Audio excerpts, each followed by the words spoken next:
So welcome back to BBA class. We are in business law and ethics class. We are in third unit of our business law subject. Third unit deals with Companies Act. In this third unit, we have learnt about a definition of company, characteristic features of company, classification of companies, that is types of companies, formation of company, what are the various documents required, like memorandum of association, articles of association, we have learnt about them. Then prospectus we have discussed. What is a prospectus?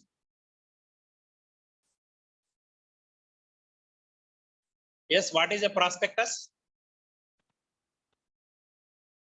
తెలుగులో పరిచయ పత్రం అంటాం. పరిచయ పత్రం అంటే ఏంటి? Prospectus. What is prospectus?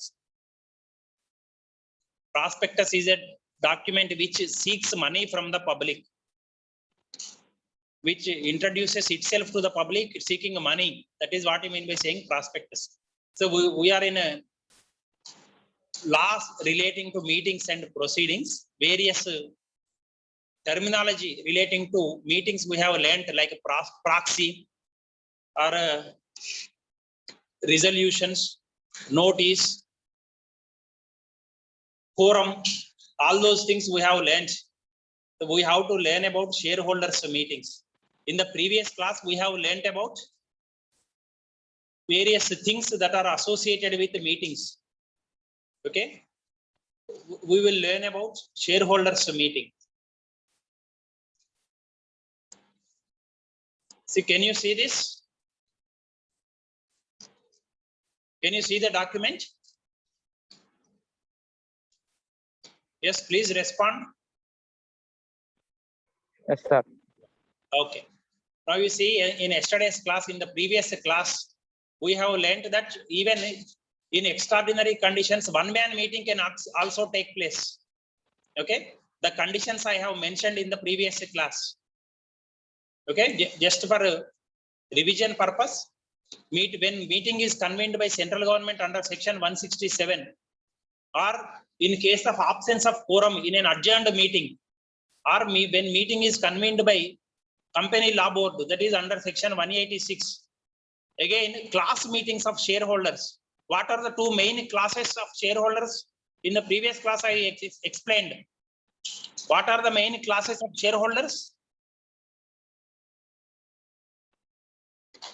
Yes, please. What are the classes of shareholders? Equity shareholders.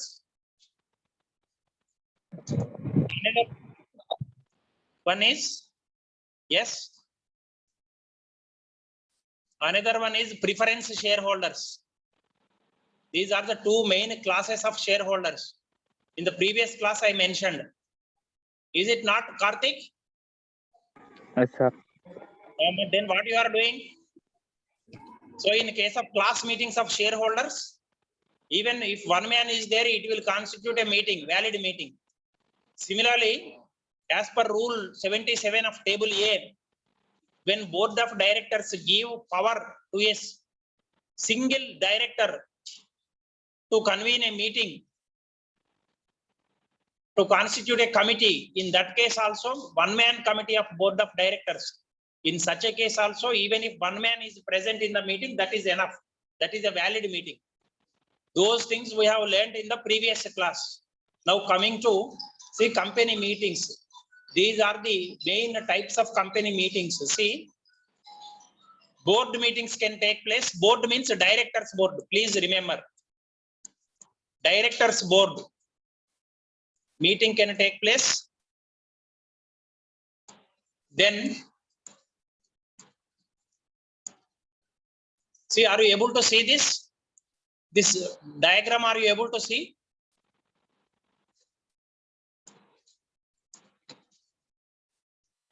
No, sir. No? Okay. That is what I am trying. I will check.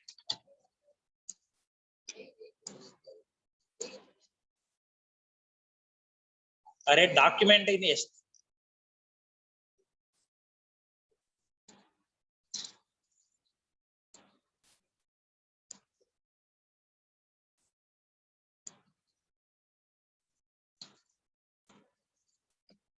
Now you see, whatever topics that I mentioned just now revised, these are the topics. These are the points that I did revised. Now coming to meetings, now you see the meetings. Is it visible now? Can you see? Yes, sir. Okay. See, board meetings are there. Board means, please remember, it is directors board. Okay. Next, meetings of the shareholders. Shareholders means, again, you can see in this one, class meetings will come. I mentioned what is class meeting. Then meetings of debenture holders.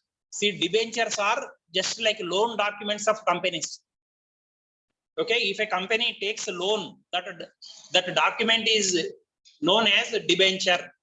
Debenture holders are loan givers to a company. Okay, they will receive fixed interest from the company. Time duration will be there. After the time is completed, their principal amount will be returned by the company. Meetings of the creditors. See, creditors are different. Debenture holders are different. Both of them will give loans to companies. Normally, debenture holders for a long time they will give. Creditors for a short time they will give. So meetings can be of these four types. Meetings of the directors, meetings of the shareholders, meetings of the debenture holders, and meetings of the creditors. These are the four kinds of meetings. Yes, did you understand, or is there any doubt? Yes, Yes, sir. Understood, sir. understood. Okay. Then coming to this shareholders meetings. See, shareholders normally will have these four kinds of meetings. Statutory meeting, these are important. Statutory meeting, annual general meeting, extraordinary general meeting, and class meetings. See, dear students, please remember again, I will not give notes. This is notes for you. In the YouTube, you open my channel and you pause my video, write the notes. That's all. This is in a notes format only. Again, I will not give notes. Did you understand? Yes, sir. Pooja, you are not at all making any noise. I am unable to hear your voice. Whether you are listening or not, I do not know. Or simply speaking. Are you listening? Listening, sir. Listening. You are absent.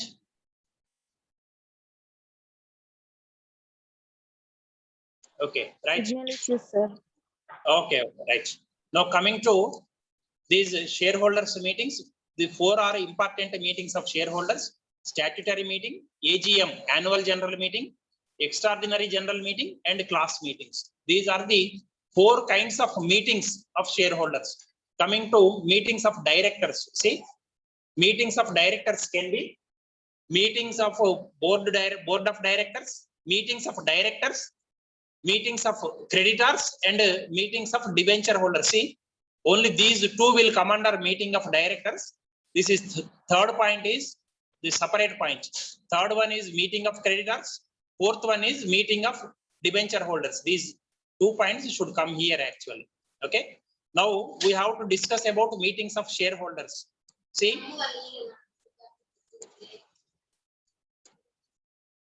meetings of shareholders. See, remember, statutory meeting, first kind of meeting is, okay, statutory meeting, you have to remember, every public company which has a share capital must hold or must convene a general meeting of shareholders within a period of not less than 1 month.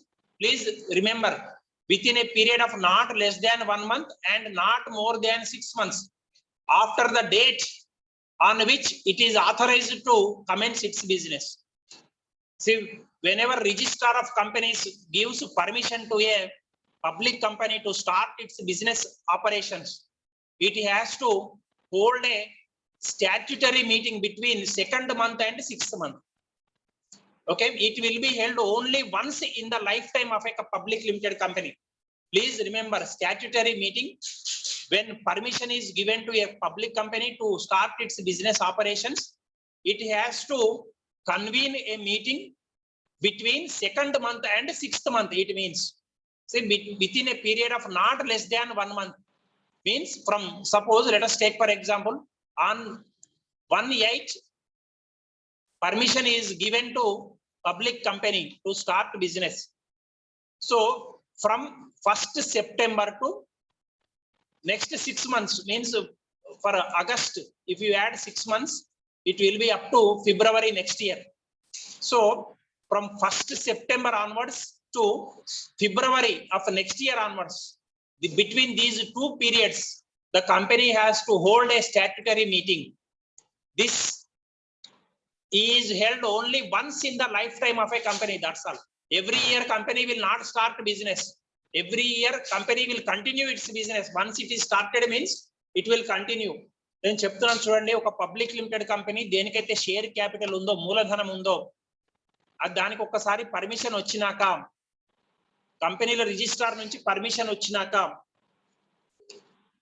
Permission వచ్చిన నెల తర్వాత నుంచి 6 నెలల మధ్య వరకు ఒక company statutory meeting, శాసనాత్మక సమావేశం అంటారు దీన్ని. ఇది కంపెనీ లైఫ్ టైంలో, జీవిత కాలంలో ఒకే ఒకసారి జరుగుతుంది. ఎందుకంటే మొదటిసారే కంపెనీ ప్రారంభించడం జరుగుతుంది, తర్వాత సంవత్సరాలన్నీ కంపెనీ కంటిన్యూ అవుతుంది, కొనసాగుతుంది. కాబట్టి లైఫ్ టైంలో ఒకే ఒకసారి జరిగే meeting statutory meeting. Please remember this. Okay, so this is the first meeting of the share holders of A company and it is held only once in the whole life of the company. Okay, ఈ statutory meeting కొన్ని కంపెనీలకు అవసరం లేదండి. So certain companies need not hold statutory meeting. Those companies are private companies and companies limited by guarantee which do not have any share capital, and in case of company which has unlimited liability. Okay, similarly, fourthly, a public company which was registered as a private company earlier, see, due to certain conditions, due to certain circumstances, a private limited company may convert into public limited company. So when initially, when a public limited company is registered as a private company, it need not hold statutory meeting. Only public limited companies which have share capital, they have to hold this meeting. Only once in a lifetime the companies have to hold this meeting. These 4 kinds of companies need not hold this meeting. Private company, company limited by guarantee. See, what is private company, what is public company, I mentioned you. And what is in types of companies we have discussed. Private company, public company, company limited by guarantee, unlimited liability company. These all we have discussed in types of companies. So all these kinds of companies need not hold a statutory meeting. Okay, now see, in conditions of a meeting, in the terminology of a meeting, we have learned that notice of the meeting should be given. So here also, for statutory meeting, at least 21 days before the date of a meeting, statutory meeting notice should be given to all the shareholders. 21 రోజుల ముందే అన్ని వాటాదారులకు notice వెళ్ళాలండి, సమావేశం జరుగుతుంది అని. So in that notice, date, time, place, everything should be disclosed. ఆ notice లో అన్ని విషయాలు, టైం కానివ్వండి, ఏ సమయానికి జరుగుతుంది, ఎక్కడ జరుగుతుంది, ఎప్పుడు జరుగుతుంది, అన్ని విషయాలు క్లియర్ గా చెప్పటం జరగాలి. ఆ నోటీస్ లో స్టాట్యుటరీ మీటింగ్ అనే పదం వాడాల్సిన అవసరం లేదండి. So if the notice convening this meeting does not name it as the statutory meeting, it will not amount to compliance with the provision of this section. So what it implies is, see, if the word statutory meeting is not included in the document, in the notice, it will not be deemed as statutory meeting. Compulsorily the notice should include the word statutory meeting. ఆ notice లో statutory meeting లేకుండా సమావేశం నిర్వహించుకున్నట్లయితే అది statutory meeting అనబడదు, శాసనాత్మక సమావేశం అనబడదు. తప్పనిసరిగా statutory meeting అనే word రావాలి, శాసనాత్మక సమావేశము అనే పదం ఆ నోటీస్ లో ఉండాలి. So did you understand? Yes, please, what is statutory meeting? Did you understand? Sir. Okay, right. So about what are the objectives of statutory meeting? See, company has been established 1 month ago. See, I mentioned after the establishment, after the starting of business operations, company has to convene this meeting between first month, after the first month and 6th month I mentioned.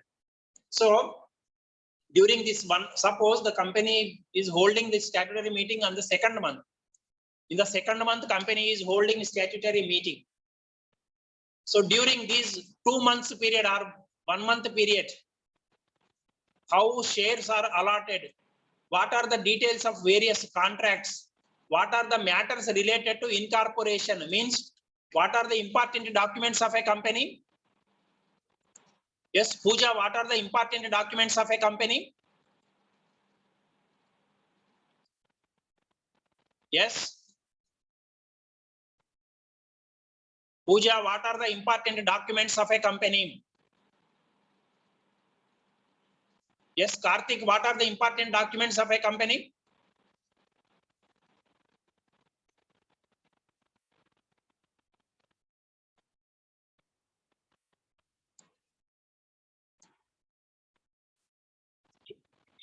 Memorandum of association, articles of association, then prospectus.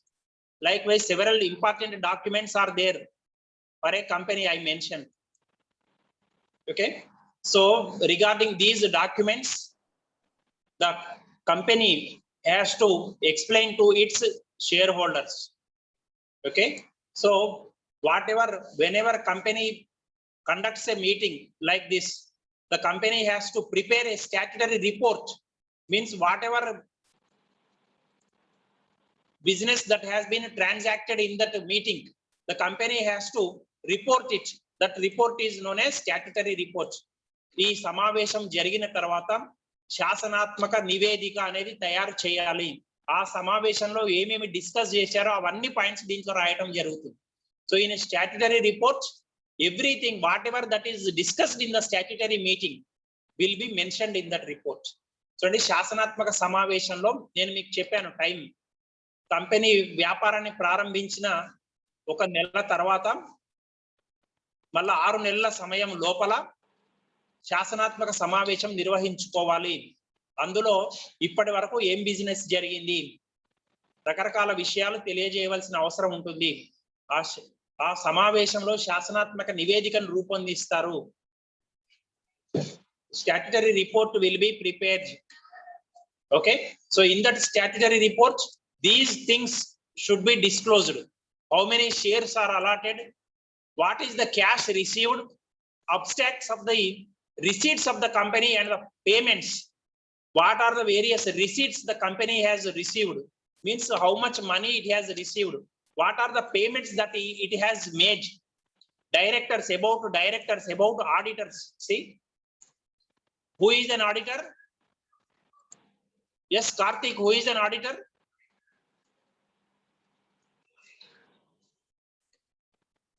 Yes, who is an auditor? Please. Please, auditor. See, accountant prepares accounts and auditor verifies them, whether they are correctly prepared, they are accurately prepared or not, whether there are any mistakes, whether it is by chance or by choice, whether there is any fraud, whether there is any cheating, everything will be verified by auditor. So about companies, auditors and other managerial personnel like managers or about other managerial personnel, everything will be disclosed in statutory report. Then whatever contracts that a company has made, all those contracts, about those contracts the company has to report. Then again about underwriting of a contract. See, who is an underwriter? We have discussed already. Who is an underwriter in the previous classes? We have discussed, you can verify them. So areas of calls will be mentioned, and commission and brokerage to mediators, to brokers. How much the company has paid, the company has to disclose. These are the items, these are the topics that need to be disclosed in statutory reports. ఈ అంశాలను శాసనాత్మక నివేదికలో ప్రస్తావించాలి. ఇప్పటి వరకు ఎన్ని వాటాలు allot చేశారు, కంపెనీకి నగదు ఎంత వచ్చింది, ఆ వచ్చిన నగదు ఎట్లా ఖర్చు చేశారు ఇప్పటి వరకు, కంపెనీకి సంబంధించిన డైరెక్టర్లు ఎవరు, ఆడిటర్లు ఎవరు, ఇతర నిర్వాహక సిబ్బంది ఎవరు, కంపెనీ ఎవరితోటైనా ఒప్పందాలు కుదుర్చుకుంటే ఆ ఒప్పందాలు ఏంటి, అండర్ రైటర్స్ ఎవరు, మీకు అండర్ రైటింగ్ అంటే ఏంటో గత క్లాసులలో చెప్పాను చూసుకోండి. అట్లనే ఏమైనా ఏరియర్స్ ఆఫ్ కాల్స్ ఉన్నాయా, అంటే వాటాదారుల నుంచి డబ్బులు పిలిచాము కానీ వాళ్ళు చెల్లించని పరిస్థితి ఏదైనా ఉన్నదా, బ్రోకర్లకు, కంపెనీకి సంబంధించిన బ్రోకర్లకు ఎంత కమిషన్ చెల్లించాలి, ఎంత బ్రోకరేజ్ చెల్లించాలి, ఎంత బ్రోకరేజ్ ఇప్పటిదాకా చెల్లించాము, ఎంత కమిషన్ చెల్లించాము, ఈ అన్ని అంశాలు కూడా స్టాట్యుటరీ రిపోర్ట్ లో ఉండాలి, శాసనాత్మక నివేదికలో ఉండాలి. Okay, again see, please remember this: after the preparation of statutory report, at least 2 directors should sign on that document, on that statutory report. One of them should be a MD, means managing director should be there. One of the members should be an MD. Okay, then after the signature of the MD and other member is over, it has to be clearly certified by the company auditor. Auditor means, I mentioned, he verifies company's records whether they are properly maintained or not, whether they are accurately maintained or not. Okay, so on this statutory report, at least 2 directors should be certifying that document. One of them should be managing director, and after the signature is over, it should be countersigned, verified by the auditor of the company. Suppose I mentioned the time in which statutory meeting has to be held. Suppose if a company has failed to conduct a statutory meeting, okay, then what is the consequence of it? What is the effect of non-compliance of the rules? ఒకవేళ శాసనాత్మక సమావేశం నిర్వహించినట్లయితే, లేదా దీనికి సంబంధించిన section 165 కంపెనీల చట్టంలో శాసనాత్మక సమావేశం గురించి చెప్తుంది. దాని ప్రకారం కంపెనీ శాసనాత్మక సమావేశానికి సంబంధించిన నిబంధనలు పాటించకపోతే, ప్రతి ఒక్క అధికారి ఎవరైతే దాంట్లో ఇన్వాల్వ్ అయి ఉంటారో, ప్రతిరోజు ఎన్ని రోజులు ఆలస్యం చేశారో అన్ని రోజులు రోజుకు 500 రూపాయల ఫైన్ పడుతుంది. So if A company has failed to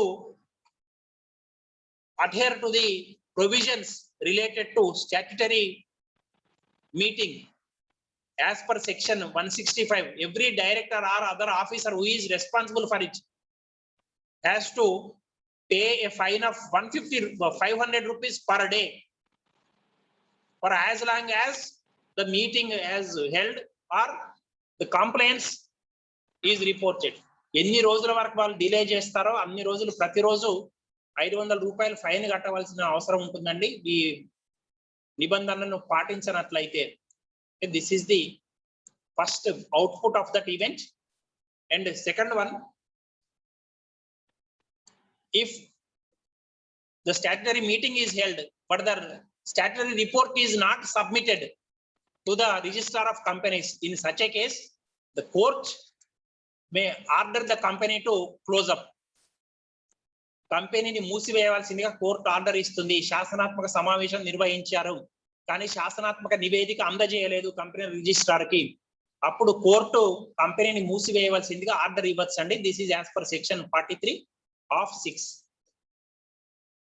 okay, so at the same time please remember, the court may however give direction for the statutory report to be filed or a meeting to be held as the case may be, and refuse to order the winding of the company. So in sometimes a court may give order to a company to hold a statutory meeting and prepare statutory report and submit it to the concerned authorities. The court may order like that also. So కొన్ని సందర్భాల్లో court శాసనాత్మక సమావేశం నిర్వహించవలసిందిగా order ఇవ్వచ్చు, శాసనాత్మక నివేదిక తయారు చేసి ఎవరికైతే అందజేయాలనో వారికి అందజేయవలసిందిగా కూడా కోరే సందర్భాలు ఉంటాయి. So this is about the first kind of meeting of shareholders, that is statutory meeting. Yes, did you understand Karthik? Yes, sir.